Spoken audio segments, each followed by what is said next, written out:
From Studio 3 at Buzz TV, it's The Horse's Mouth with Tom McManus.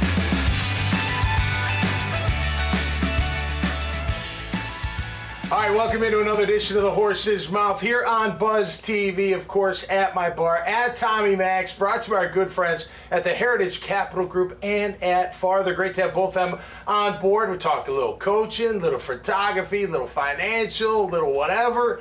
A little bit of this and a little bit of that, like the mafia will do it right here at the bar. Let's welcome in the panel. Coach Dave Campo is back. Hey, Coach. Hi, Tom. How are you? Man, that ring's heavy. Well, Look yeah, at all that's those diamonds. Yeah. What year is that? 90? That's 93. That was the back-to-back with the Cowboys. Wow. So, yeah, we were very fortunate to have good players over there. We're going to talk coaching a little bit, Coach. What makes a great coach, in your opinion, if you could say? First thing that comes to mind. What makes a great coach to you? I think understanding your players, understanding that everybody's a little different and how you approach everybody. It's a little bit sales. I mean, you're selling yourself, you're selling the head coach, you're selling the system. All those things come into play. But I think the biggest thing is that how you treat people and how you understand what makes them tick, who their champions are, whether it's their mom, their dad, whatever. And I think that's the biggest thing. Let them for know me. you care. Yeah, Get absolutely. To know them, and then you coach the well. discipline part is there, but you hug their neck when something good That's happens. right. No doubt about That's it. Great to have you, Coach. Yeah, David thank you. Steele is here from David Steele Photography. David, you've been a photographer for a long time, you say, huh? Correct, yeah. Since Right out of college or in college? In college, yep. Did you find your love in college, or did you already have it going into school? My high school had a really good program, so that kind of got me involved in it, right. Okay. What's your favorite thing to shoot? People, portraits for both companies, advertising, magazines. Okay. And you've done it all, too. Magazines, TV shows, you said. Correct. What else have you worked on? So I worked in New York for many years doing TV shows. So I shot for Martha Stewart, Rachel Ray, Live with Kelly Michael, things like that. Okay. And now in Florida, I work with commercial clients like Mercedes and Jacksonville Symphony, things like that. Okay.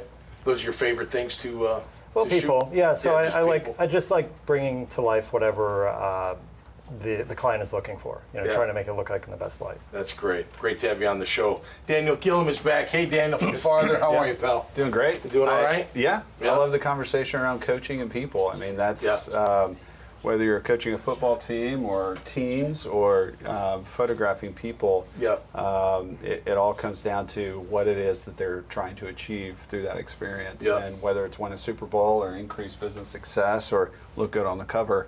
And I think about that when it comes to finance, right? It's such a customized approach and truly diving deep to understand what people are trying to achieve and customizing that experience. It goes back to the old be a good listener.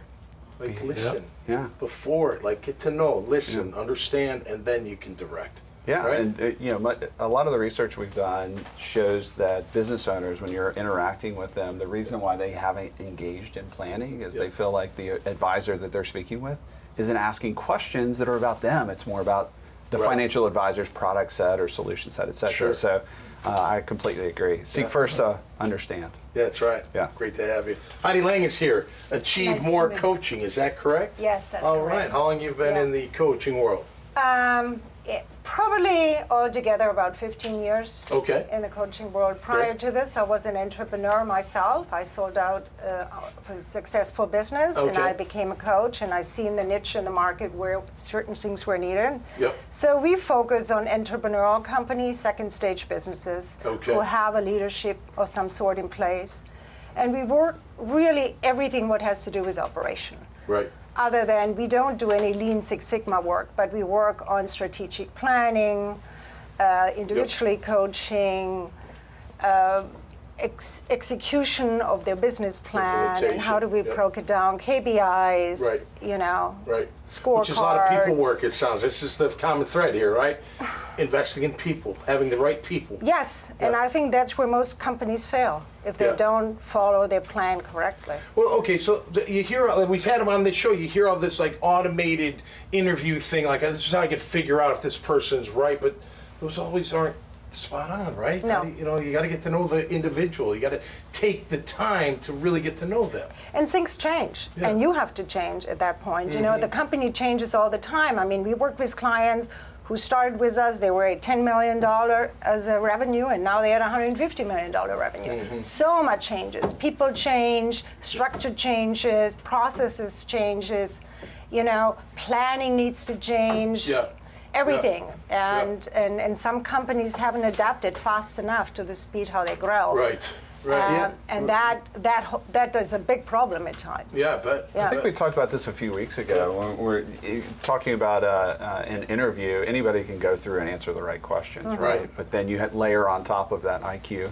We talked about IQ, EQ, and AQ. Right. And it's that adaptability quotient, your ability to be in any environment and interact and provide value. I think it's truly important. No, absolutely. Coach, how did you because you were a yeller from what you never coached me, but you were a yeller.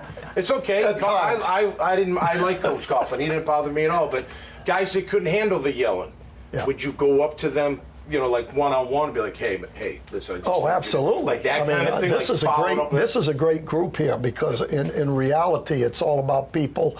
And if you understand what makes a person tick, you've got a chance to guide them in the right direction. And to me, I think most of the guys that I coached would say that I understood them.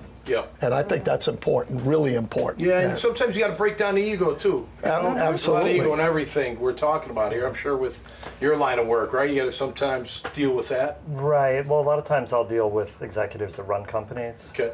And they think they know everything, don't they? Well, it depends. But I mean, overall, I think that it's nice where I'm not somebody that needs something from them. Right. I'm not somebody that's working for their company. I'm somebody from outside, and we can just have a conversation, and I can learn about their business. Right.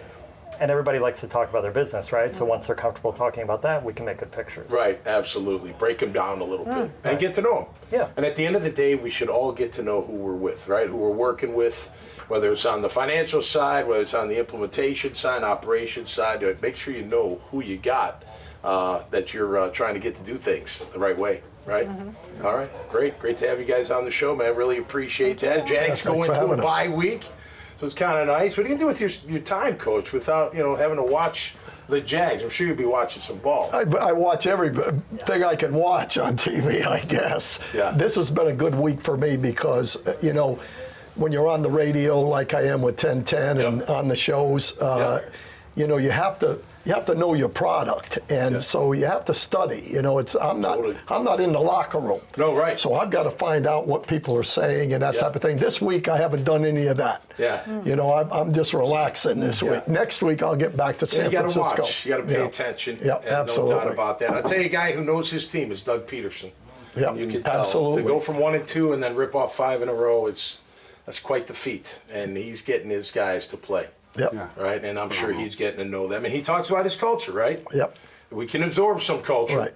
But this is the culture. You got to fit in. And you just said it when you said that you have to know the people that are with you, not just his coaching staff.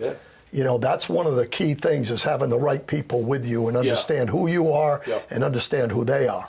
He gets to know you did too. You get to know the families. You got an issue, go. Take care of your family, right? We'll take care of the team while you got to do what you got to do. Well, great to have you all on the show. Really appreciate that. Best of luck. Make sure you check out all their great profiles. This conversation and many, many others done right here at Tommy Max on the Horse's Mouth. Just go to iwannabuzz.com. So until next time, stay safe and be cool out there. We'll see you right here on the Horse's Mouth.